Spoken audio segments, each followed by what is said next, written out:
మేము అన్యాయం అయిపోయినాం, దుర్మార్గంగా ఈ రోజు భావించబడ్డాం. మేము 8 లక్షల గ్రామీణ ప్రాంత విద్యార్థుల యొక్క ఉసురు ఖచ్చితంగా తగలబోతుందా మీకు?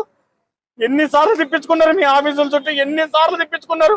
కాళ్ళు అరిగేలాగా తిప్పినాం. 25 లక్షల రూపాయలు కోట్లకు కట్టినాం, అడ్వకేట్లకు అప్పులు తీసుకొచ్చి కట్టినాం.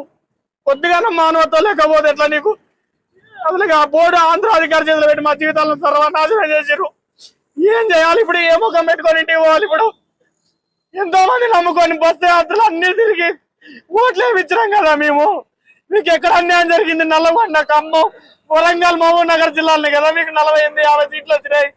ఏ పాపం చేసినా మా ఉత్తరు కొట్టుకున్నారు. ఇవాళ మాకు ఏం దుర్మార్గం చేసినా మేము అన్న మిమ్మల్ని కాంగ్రెస్ కాంగ్రెస్ కాంగ్రెస్ కాంగ్రెస్ అని ఓట్లు వేయటమా?